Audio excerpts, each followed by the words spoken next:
This podcast is brought to you by San Diego County Toyota Dealers.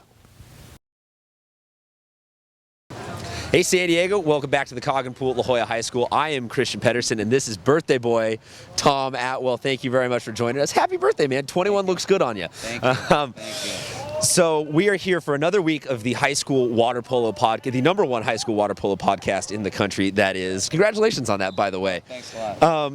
Any early shout-outs you want to give? Because my shout-out goes to you on another successful full year of coaching, and happy birthday. No, I'm just glad I made it to 50. Actually, I had a nice surprise. My daughter showed up in my classroom today, flew all the way out here from Providence, Rhode Island, from Brown University, and surprised her old dad on his birthday, so that was nice. There you go.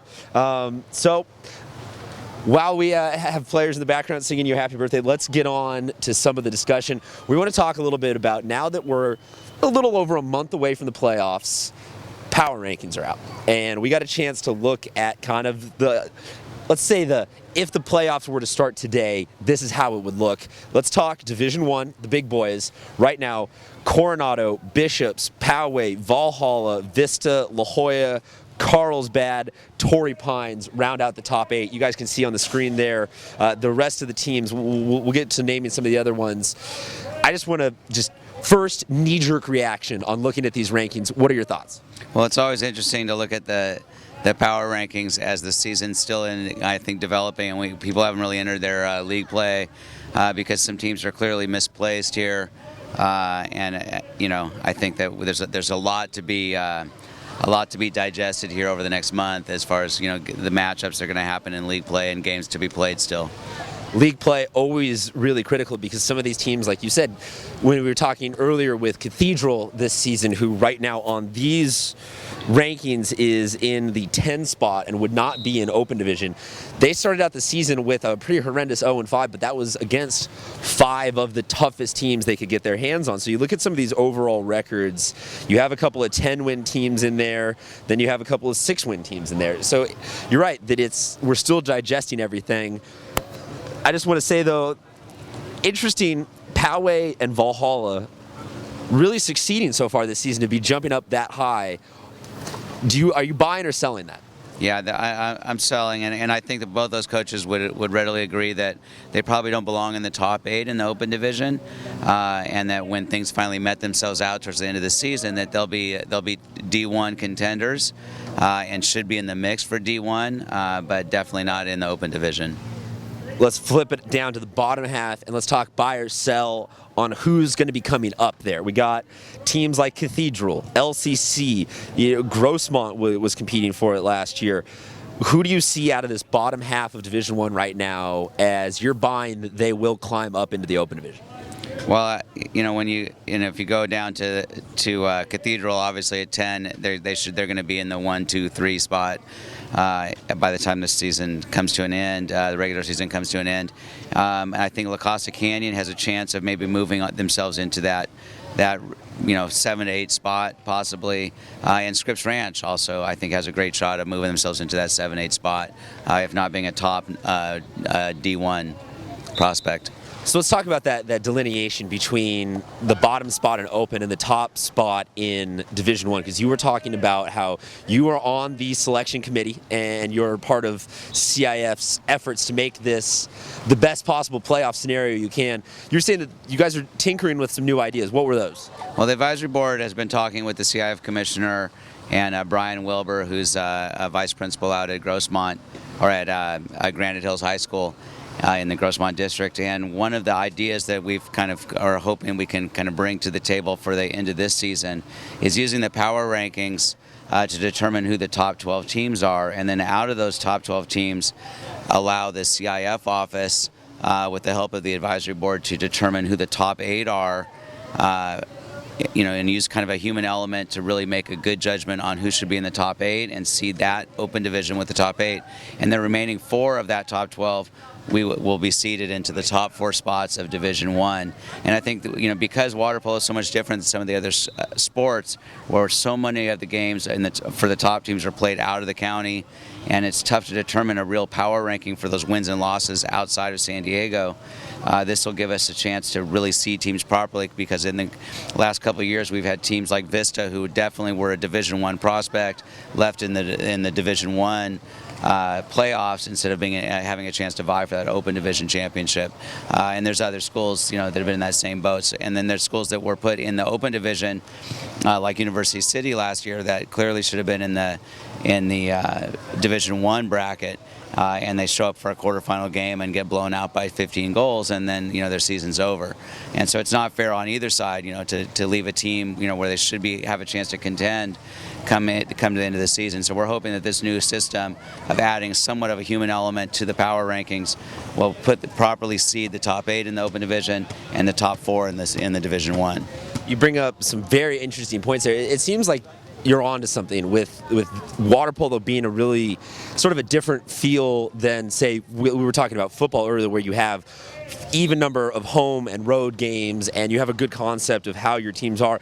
Just kind of looking down this, I'm glad you bring up University City. Right now, UC sitting in that number 9 spot, 7-7, so not a bad mark on the season, but you look at that 0-3 in league.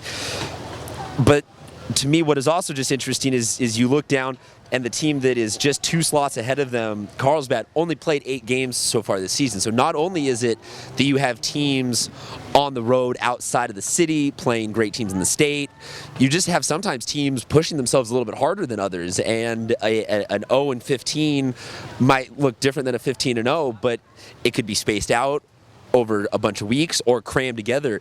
You guys multiple times this season have played back-to-back days, 2 games in a day. So it's a different kind of grind being a water polo team that challenges itself versus a water polo team that plays for the wins. Yeah, and I think some of those great programs like Coronado and Carlsbad and Cathedral are going to spread their games out over the entire season.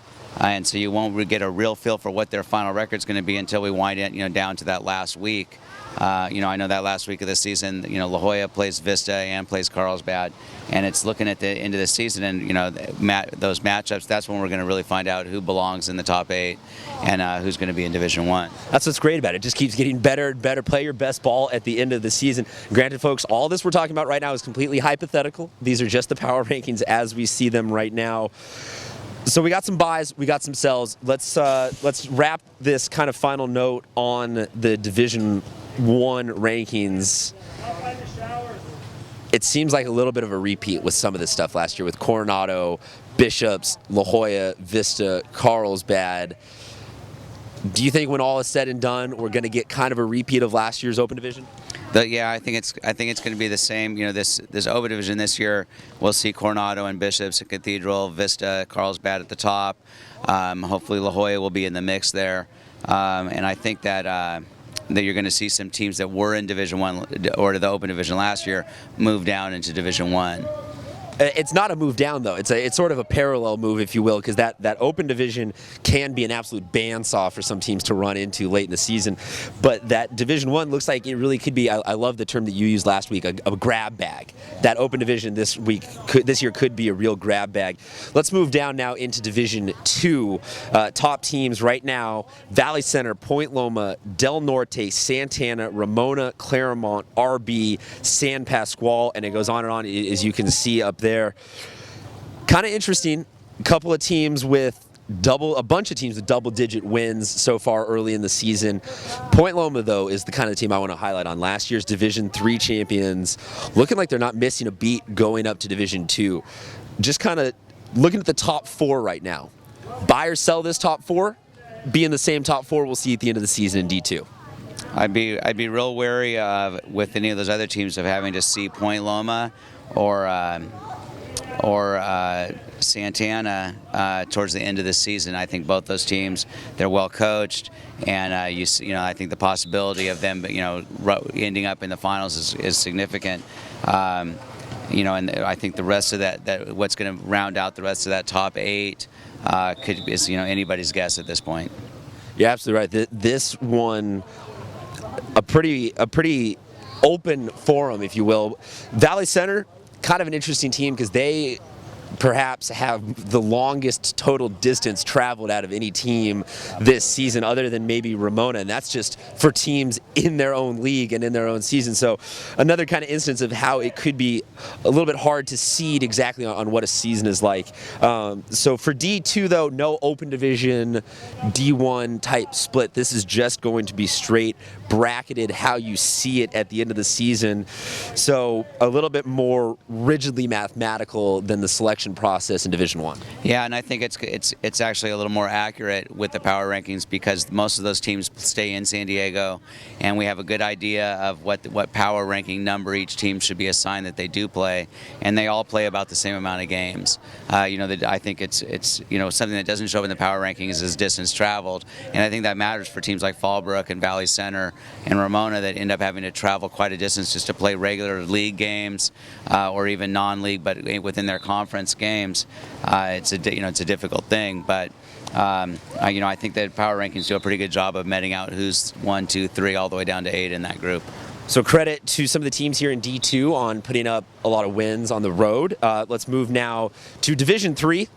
Last but not least, we love all of our teams here in San Diego. We got Helix, Mission Bay, San Diego Academy, Olympian, Monta Vista, Escondido, Classical Academy, RBV. I'm running out of breath a little bit saying all these names. Maybe not a lot of well-known household names here on this list, but some definite up-and-coming talent. This is maybe kind of a battle to see who can be the new kid on the block. That's kind of the feel I get from here. Do you agree? I agree, and I think Helix is someone to look out for in that division. I think they, Coach Hull there has been doing a great job with that group, and they'll be very competitive towards the end of the season. I also think the Mission Bay is an interesting one to watch. They have a great player in Andy Doris, who's the left-hander on that team that's really come on, played a lot in the off season, and really worked hard to hone his craft. And I think he could help them win some games. Moving it down just real quick, San Diego Academy, they seem to be kind of a new kid on the block of new kids on the block.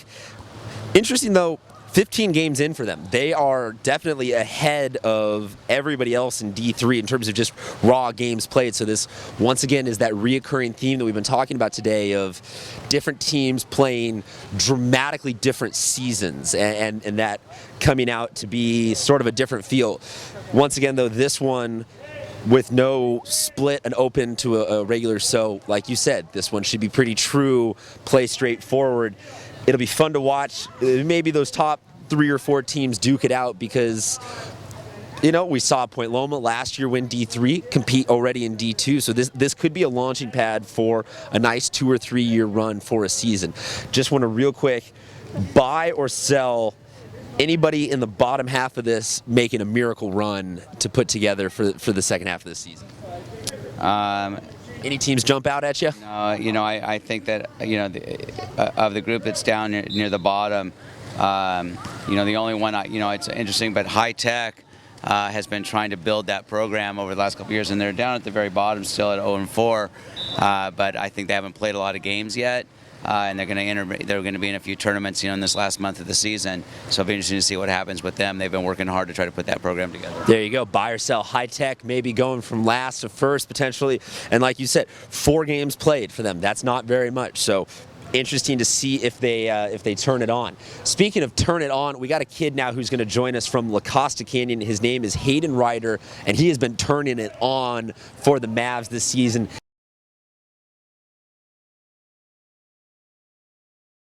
Hayden, thank you very much for joining us. Let's get straight to it. You guys have been having a lot of success so far this season. You personally have been scoring like crazy. What's been working well for you? This year we got a really good coach, so he's just been making it work, and we have a few key players that can also just get it done. So you just want to ask him about it. Yeah. So you guys have a big matchup game against Poway coming up. How do you feel about that game? Yeah, it was kind of a hard game last time, but that was the beginning of the season, so we can't really tell. So we're looking to win, and if we even get close, it'll be good. Thank you very much, Hayden, for joining us. Cool kid. It's always nice having some people join us here poolside. Let's get to our final segment, the segment that everybody really loves and that my paper loves running away from me just in time for our game previews for next week. First one, Cathedral, Coronado. You've gotten to look at both of these teams firsthand. Break this one down for me a little bit. Well, I think, Coronado's playing real hard right now. We actually had a game against them yesterday and lost 10-8. They're very tough. A couple of younger kids that have come on strong for them. And some good leadership at the top. And I think Sean Castillo, as the new head coach there, has done an amazing job of building that group. But Cathedral's a perennial favorite. They've won 4 in a row. And they returned a lot of great players. So if I were to give an edge at this point, I'd say advantage Cathedral, just because their strength of schedule and who they've played so far are very tough. But again, I think with this league is it's wide open. So this sounds like the slow trudge upwards for Cathedral is beginning, as they're going to have a little bit of an edge on all these teams. Next one, Valhalla, Santana. This one at Santana. The first meeting between these two teams earlier in the season, Valhalla won a shootout 10-9. You were saying this one's kind of a fun East County rivalry. Yeah, it's a great rivalry, those two schools. They're both storied programs. They've turned out a lot of great athletes, athletes that have gone on to play at the next level at a lot of big colleges throughout the United States. So they have a great tradition. Both programs have a great tradition. Both have great coaches. And so, it's always going to be a great matchup. Well, this is a matchup that has a D1 team versus a D2 team, but both teams in the top 5 in their respective divisions. So playoff seeding implications on the line with both of these. Not that it's a make or break in any of these games right now, but seeding implications very interesting to look at in both of those games. Like I said, Valhalla winning the first one. Speaking of rivalries with interesting implications, Valley Center, Del Norte, both of these teams in the lower divisions, but in the top seeds, respectively. Valley Center at 11-1. They won the first meeting between these two 9-6. Just want to give a quick shout out to Adrian Sanding from Del Norte. He's been a big key to their success so far this season. Those are the 3 games that we recommend you check out. We obviously encourage you to check out La Jolla's games, Bishop's games, any water polo game that you can get to, and any other games that you want to know about or anything that you want to have us blab our mouths about. Feel free to tweet us, email us, Skype us, show up at his classroom just to tell him happy birthday, and we want to talk about that. Any closing remarks you want to make? No, I'm looking forward to a weekend off finally, and we have Cathedral next week, so we're gonna start gearing up for that. There you go. Check out Cathedral at La Jolla. He's going to take a weekend off. I'm going to go catch some water polo games, and we will see you next week, San Diego.